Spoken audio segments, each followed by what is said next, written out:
안녕하십니까, 김철영 변호사입니다. 지난 시간에 제가 파견직에 대해서 말씀드린 적이 있습니다. 파견직은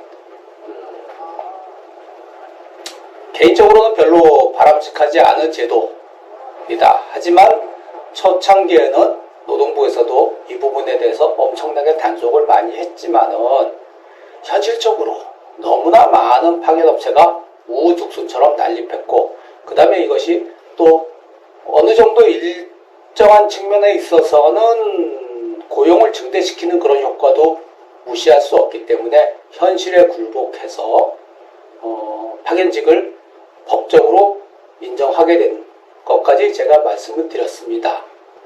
이런 파견직은 이를 실제로 사용하는 사용사업주 입장에서는 엄청나게 편리한 제도입니다. 파견업체와 사용사업주는 근로자 파견계약을 체결하는데, 근로자 파견계약의 가장 중요한 내용은 뭐냐? 사용사업주가 언제든지 그 근로자가 마음에 들지 않으면 교체 요구를 할 수 있다는 겁니다. 사용사업주가 교체 요구를 하면 파견업체는 그 근로자를 원대 복귀시키고 다른 근로자를 사용사업주에게 파견을 보내게 됩니다. 그러면 원대 복귀하는 그 근로자는 법적으로는 해고가 아니죠. 사용사업주 입장에서는 그만두게 했으니까 해고와 동일한 효과를 가질 것이고, 파견업체 입장에서는 다시 원대 복귀돼서 그 근로자로 남아있는 거지만 현실적으로는 그렇게 상황이 녹록지는 않습니다. 파견돼서 나갔다가 일을 잘못해서 또는 사용사업주의 불만사항이 있어서 파견업체로 원대 복귀된 근로자는 원대 복귀되면 자기가 갈 자리가 없어지죠. 업무가 없어지는 겁니다. 물론 파견업체 입장에서는 다른 데다 파견을 시켜줄 의무가 있는 거지, 파견업체가 원대 복귀됐으니까 당신은 업무를 잘 못했으니까 해고다라고 해서 해고할 수 없습니다. 그 해고에는 근로기준법 23조가 적용되죠. 정당한 이유가 없는 겁니다. 그렇기 때문에 법적으로는 해고가 불가능하지만 현실적으로는 일을 하다가 일이 없어졌어요. 원대 복귀돼서. 그럼 파견업체 입장에서는 당신은 일이 없었으니까 그만뒀으면 좋겠다 라고 하면은 그걸 버티면서 일이 없는데도 나는 다른 데 파견 가겠다 라고 버틸 수 있는 근로자는 현실적으로 많지 않습니다. 그렇기 때문에 원대 복귀되면 대부분의 근로자들이 파견업체로 원대 복귀돼서 사직이라는 형식을 거쳐서 그만두게 되는 것이죠. 만약에 사직을 하지 않고 버틴다. 나는 다른 파견업체로 가고 싶다. 나는 절대로 사직 못한다. 라고 하면 법적으로는 파견업체는 다른 데로 보내는 것 이외에 다른 방법은 없습니다. 해고는 원대 복귀됐다고 해서 해고할 수 있는 건 아니니까. 그런데 다른 업체로 보낼 때 가까운 업체로 보내주느냐? 그렇지 않습니다. 가까운 업체로 보냈다가 또다시 원대 복귀 요청에 의해서 원대 복귀될 수도 있고, 어차피 그 친구는 쉽게 근무하기 어려울 것 같다라는 판단이 들면은 상당히 먼 곳으로 파견을 보내죠. 출근 시간이 한 2시간 정도 걸리는 그런 원거리로 파견을 보냅니다. 그러면 파견직 근로자 입장에서는 거기밖에 일자리가 없다 라고 한다면 2시간이라는 출근 시간을 감수하고라도 거기 출근을 하겠지만, 기본적으로 파견직이라는 그 일자리 자체는 좋지 않은 일자리입니다. 다른 일자리와 비교했을 때 급여도 별로 높지 않고 고용 안정성은 더욱더 없죠. 그런 좋지 않은 일자리를 2시간씩 출근하면서 다닐 수 있는 사람은 거의 없습니다. 그래서 그렇게 원거리로 파견을 가게 되면 결국은 파견업체를 그만둘 수밖에 없는 것이죠. 이것이 현실입니다. 그렇기 때문에 파견직은 그 자체로서 사용사업주에게서는 사용사업주 입장에서 보면 언제든지 해고가 가능한 굉장히 편리한 제도입니다. 그렇기 때문에 제가 이 파견직이란 제도는 좀 바람직스럽지 않은 것 같다라고 말씀을 드린 겁니다. 자, 그리고 이러한 파견직에 대해서도 파견법을 만들어서 2년 이상 근로하면은 사용사업주가 직접 고용을 해야 한다라는 직접 고용 의무 조항을 만들어 놨다고 했습니다. 그렇지만 제가 기간제법에서도 말씀드렸듯이 아무리 선한 의도로 법을 만든다 하더라도 그 법이 입법자의 의도대로 굴러가는 건 아닙니다. 파견법도 마찬가지입니다.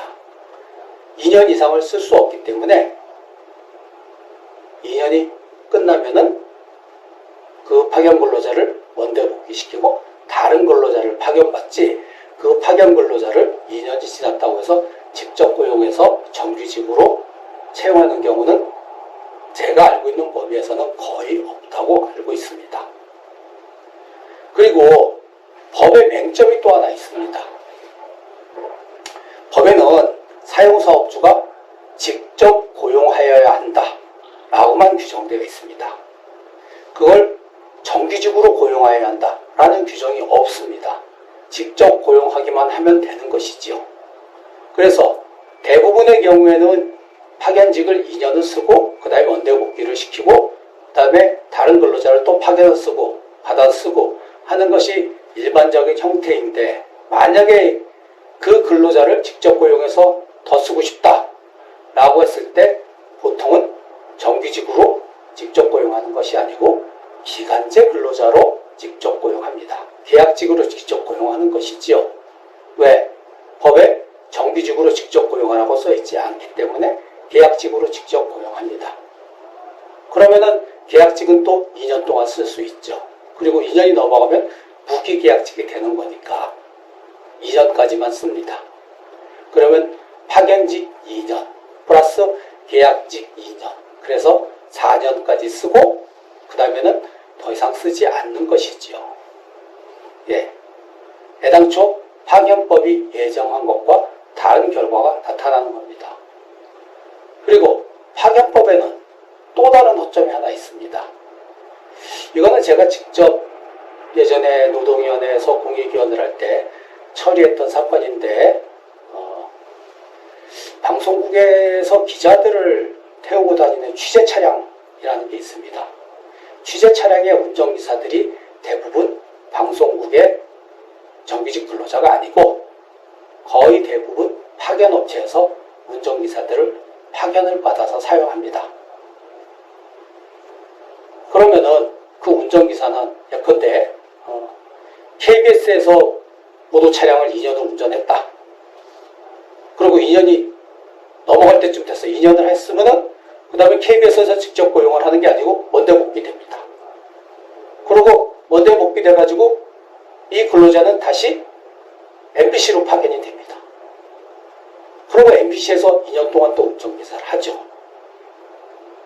그리고 2년이 되면은 다시 파견업체 원대복귀해서 그 다음에는 SBS로 또 파견이 되는 겁니다. 그리고 또 2년이 지납니다. 또 2년이 지나면 또 다른 종편이라든가 어디 운전기사가 필요한 곳에 파견이 되는 것이죠. 그 근로자가 노동위원회에 뭐라고 구제 신청했냐면, 아니 파견법에 보면은 2년을 지나면 직접 고용하도록 규정이 되어 있는데 나는 지금 뭐 6년, 8년 뭐 이렇게 뭐 일하고 있는데 왜 도대체 직접 고용을 안 해주는 거냐, 직접 고용을 해달라 라는 것이 구제 신청 이유였는데, 저희도 보니까 사정이 좀 딱하기는 해요. 그리고 그렇게 가는 게 파견법의 취지는 아닌 것 같아 보이는데, 어찌됐건 법적으로는 흠잡을 데가 없죠. 내부적으로 논의한 결과, 아니 이거를 그러면 직접 고용을 시켜줘야 될 의무가 없는 것처럼 보이기도 하지만, 그러면 직접 고용을 시켜준다고 그러면은 도대체 어디 보고 직접 고용을 하라고 해야 될까? 파견받은 업체가 KBS, MBC, SBS, 종편 이런 순서로 있는데, 그럼 그 중에서 어느 업체에 보고 직접 고용하라고 해야 되나 하는 문제가 있었습니다. 결국은 안타깝지만 이것은 법의 허점이고, 그 다음에 구제할 수 있는 방법이 없다 라고 결론을 내려서 그 근로자의 구제 신청을 기각한 케이스가 있었습니다. 이처럼 파견법을 만들었다고 해서 파견 근로자가 그대로 보호되는 것은 아닙니다. 그 다음에 제가 직접 소송을 했던 케이스인데, 지난 시간에 아마 국내 대기업의 사장님 운전기사를 한 케이스를 제가 말씀드린 적이 있었을 겁니다.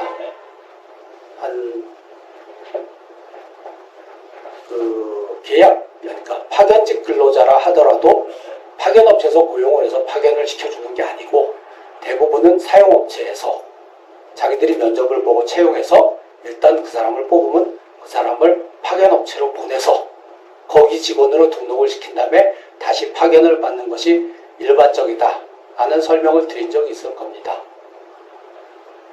그 소송은 당연히 사장님 운전기사는 파견직일 거라고 생각을 하고 2년을 넘어서 거의 한 10년 가까이 근무했으니까 그 회사에, 그 사장님의 회사에 직접 고용 의무가 있으니까 직접 고용을 하라라고 소송을 제기했습니다. 그런데 막상 소송을 해서 상대방 답변서를 받아보니까 회사에서 하는 얘기는 우리는 그 근로자에 대해서 파견업체와 근로자 파견 계약을 체결한 것이 아니다. 그렇기 때문에 파견법이 적용이 될 수 없다 라고 하면서 증거자료로 뭘 내밀었냐면은 그 파견업체와 근로자 파견 계약을 체결한 게 아니고 도급 계약을 체결했습니다. 그 도급 계약을 들이밀었습니다. 그 내용은 도급 계약처럼 형식이 그대로 다 돼 있었습니다. 하지만 그 실체는 도급이 아닌 파견이었습니다. 결국은 회사 입장에서는 계약서를 근거로 도급 계약이니까 파견법이 적용되지 않아 직접 고용 의무가 없다 라고 항변했던 것이고, 저는 저대로 이거는 계약이 형식적으로는 도급 계약이라고 되어 있지만 그 실체는 근로자 파견 계약이다. 그렇기 때문에 계약서의 명칭에도 불구하고 이 근로관계는 도급 계약이 아닌 파견 계약이다 라고 주장하고, 그 다음에 입증을 해서 근로자 파견 계약으로 인정을 받아 승소를 한 사례가 있었습니다. 그러면 근로자 파견 계약과 도급 계약은 무슨 차이가 있느냐? 이게 책에 나오지 않는 노동법의 가장 첨단 이슈이고 가장 어려운 이슈입니다. 도급계약은 노동법에 나오는 얘기가 아닙니다. 도급계약은 민법에 나와 있습니다.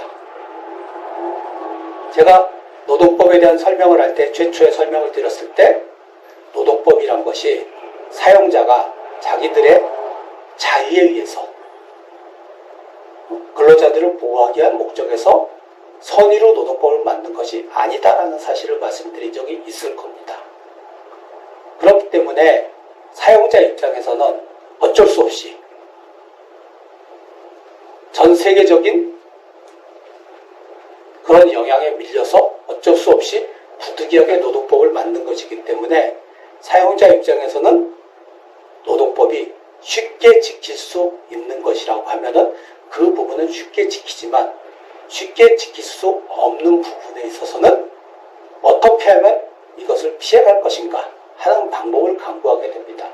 특히 우리나라의 경우는 근로기준법 제23조 때문에 해고의 자유가 없고 고용의 유연성이 전혀 없기 때문에 이 부분을 해결하기 위해서 노동법을 빠져나갈 목적으로 만들어진 제도들이 있습니다. 그런 제도들은 결국 뭐냐?